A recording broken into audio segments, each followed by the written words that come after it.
Salut à tous et bienvenue dans Backstage, votre magazine musical. Au programme ce mois-ci, découverte du jeune talent finistérien Chad Elias Kezako sur la musique indienne. Le live improvisé sera joué par Tax Station et en fin d'émission, les Zebda en interview, mais pour l'heure et comme d'habitude, on commence avec un coup de projecteur consacré ce mois-ci au jazz manouche.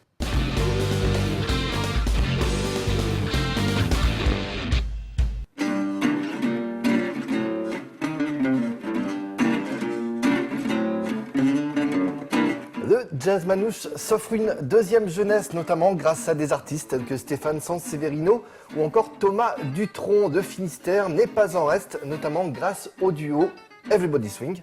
Josh, avant de rejoindre ton acolyte pour un petit morceau de guitare, j'aimerais que tu nous parles en détail de ce qu'est le jazz manouche. Tu es un enfant d'Abad, tu es né là-dedans. Petite historique, d'où vient le jazz manouche? Alors ça vient d'un personnage qui nous a tous influencés, enfin, du moins le jazz de France, surtout mon peuple Tzigan, c'est le Django Reinhardt. Il a influencé beaucoup le jazz manouche, parce que la musique, ça vient un peu de lui quelque part, en ayant fusionné différents styles de classique avec le jazz américain, musique des Balkans et tout ça. Il a fait un pot pourri, je peux dire de tout, et c'est vraiment de la balle, quoi. Dans mon introduction, je parlais d'une seconde jeunesse pour le jazz manouche. Oui. Est-ce que vous, qui vivez à l'intérieur de ça, vous le ressentez comme ça également? Oui, c'est sûr. En fait, avec le nombre de jeunes artistes qu'on va pousser un peu partout au milieu des Diane aujourd'hui, dans les grands noms comme, je pourrais dire, aujourd'hui, il y a Noé Reinhardt, Rocky Gresset, David Reinhardt et d'autres, j'en passe. Mais vraiment, il y a, oui, une seconde jeunesse en fait, qui s'élève, de super musiciens. Donc on voit vraiment que cette musique a toujours tendance, d'actualité, c'est explosif.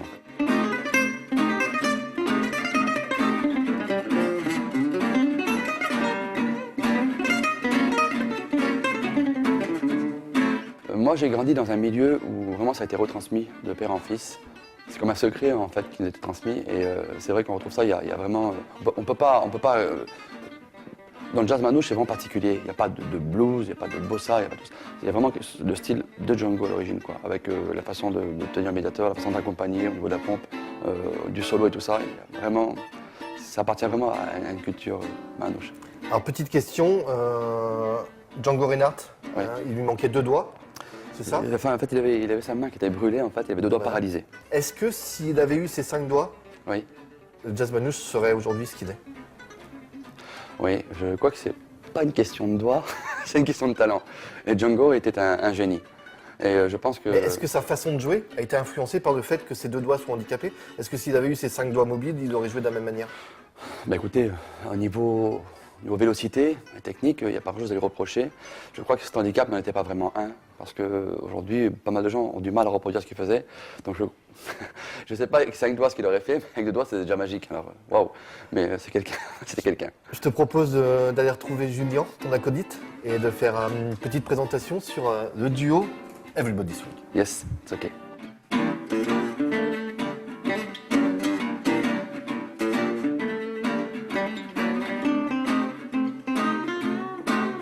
Le duo Everybody Swing, duo finistérien de jazz manouche. Josh, à l'instant avec toi, on a évoqué le jazz manouche, son historique.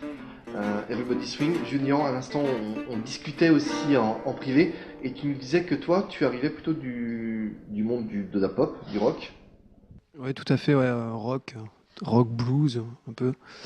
Et puis voilà, la rencontre avec Josh m'a permis d'apprendre le b.a-ba et d'essayer de m'initier en fait à cette musique-là qui est bien difficile quand on vient du rock et du blues. Donc l'idée, voilà, c'est d'essayer de faire pratiquer cette musique, une envie qui date de plusieurs années. Donc voilà. C'est quoi la différence particulière? Il y a beaucoup de différences. Ça reste de la musique. L'important, c'est que c'est la communication entre les musiciens. C'est le plaisir aussi de l'improvisation quand on arrive à un certain niveau. Dans un premier temps, ouais, c'est le partage musical, de toute façon, qui reste le principe dans toutes les musiques.